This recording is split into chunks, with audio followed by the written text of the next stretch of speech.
Bonjour, je suis contente de vous retrouver. Aujourd'hui, on parle de stress et on a l'immense privilège de le faire en compagnie d'une amie, d'une collègue, Sonia Lupien. Bonjour Sonia, ça va bien? Bonjour Denis.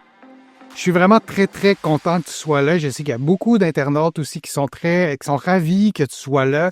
Pour les gens qui te connaissent pas, tu es chercheur en neurosciences, tu es fondatrice et directrice scientifique du Centre d'études sur le stress humain. Donc, on va parler de stress, ton dada. On en parle souvent, toi et moi, hors d'onde. On se voit à la radio toutes les semaines, mais là, on a vraiment la chance de passer plusieurs minutes ensemble pour parler du stress. Merci vraiment beaucoup d'être là.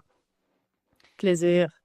Et j'invite tout de suite les internautes qui vont écouter nos contenus à consulter tes livres. Il y aura des informations complémentaires dans tes livres. Je vais les présenter tout de suite.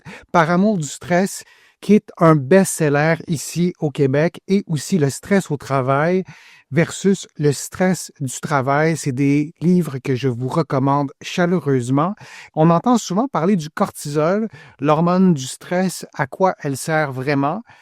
Et pourquoi devient-elle nocive quand elle reste trop longtemps élevée? Tu nous as souvent parlé, tu parles souvent de ça, du stress chronique versus du stress aigu. Aigu étant un stress qui dure pas longtemps, un stress auquel on n'est pas exposé longtemps. Chronique, c'est l'inverse. Mais le cortisol, c'est quoi au juste? À quoi ça sert vraiment, pour reprendre la question d'un internaute? Le cortisol, c'est une hormone de stress en passant au même titre que l'adrénaline ou la noradrénaline, qui font partie des catécholamines.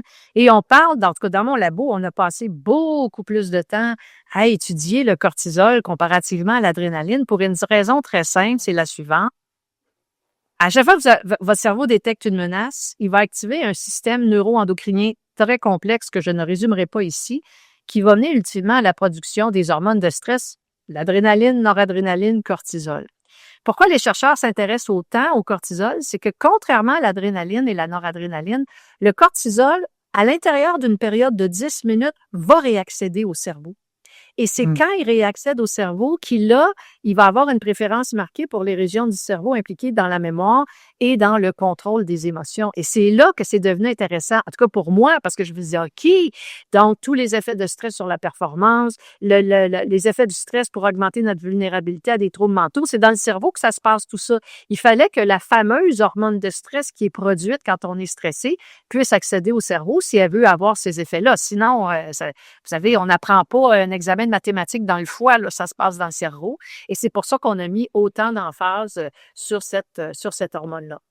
Donc, ça s'en va au cerveau, mais ça s'en va évidemment à je sais pas si à tous nos organes, à plusieurs organes aussi, parce qu'on a une réaction physique, mais ça s'en va dans le cerveau et c'est là que qu'il y a des influences sur nos fonctions cognitives, entre autres, c'est ça? Oui, ce que vous devez comprendre, c'est que le cortisol, c'est pas juste une hormone de stress. Le corps est très économe, il donne plusieurs rôles.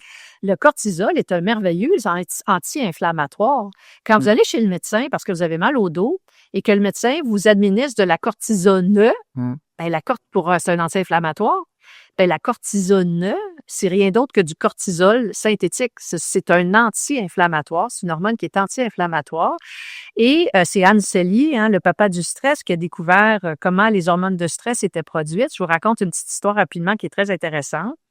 Et il a mis 2 de ses étudiants sur un projet de doctorat en disant, je pense que ces hormones de stress-là devraient avoir des effets inflammatoires, devraient créer de l'inflammation.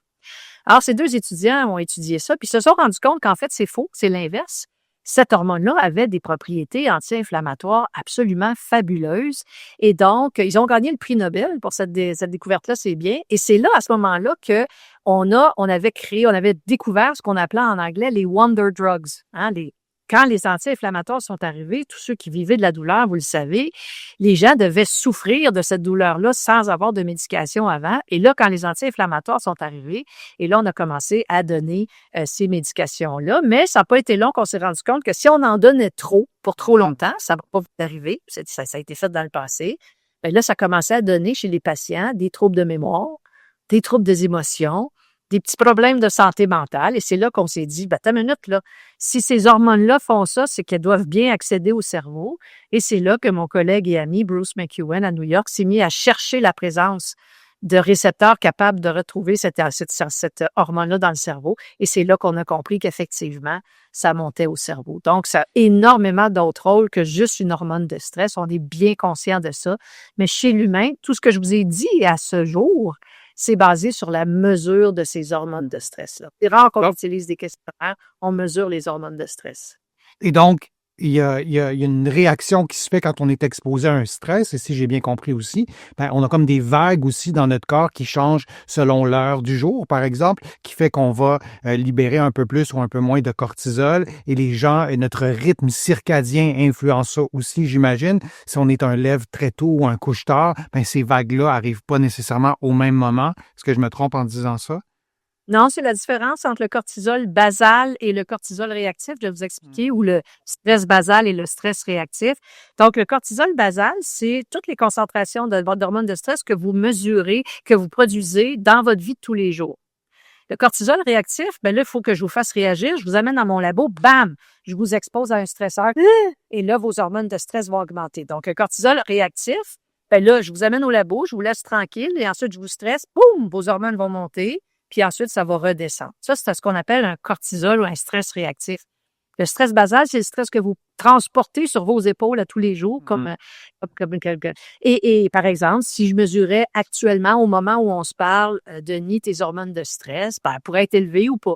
Si tu arrives de ton cours de yoga, ben, ça se peut qu'elles soient basses. Puis si tu t'es chicané avec un de tes parents juste avant l'entrée sur ton balado, ben, peut-être qu'ils vont être élevés. Donc, et souvent, c'est pas parce que vous avez beaucoup de cortisol basal à la maison, par exemple, que vous allez être plus réactif au stress. Il y a de grandes différences. Il y a des gens qui sont basal, très, très bas, mais très, très réactifs au stress, et l'inverse aussi. Encore une fois, beaucoup de différences individuelles, c'est la règle du stress. Merci pour cette réponse-là et cette question qui était très spécifique au cortisol. Merci, vraiment, merci de votre participation, merci de vos échanges, merci Sonia de ta présence, de ton immense générosité. C'est un plaisir de te côtoyer chaque semaine à la radio et ça a été un grand plaisir de pouvoir présenter ces contenus. Si vous voulez aller plus loin, si vous voulez approfondir certains contenus que Sonia nous a présentés, premier livre Par amour du stress, second livre à lire absolument, le stress au travail, le stress du travail. Et si vous êtes retraité, c'est une bonne idée de lire le deuxième livre aussi. Vous allez trouver vraiment une mine d'informations sur des éléments qui touchent vraiment à votre quotidien et ça nous change le fait d'avoir lu ces deux livres-là. Merci Sonia, j'espère qu'on aura l'occasion de se reprendre et je vous dis à une prochaine fois, à une prochaine vidéo. À bientôt tout le monde.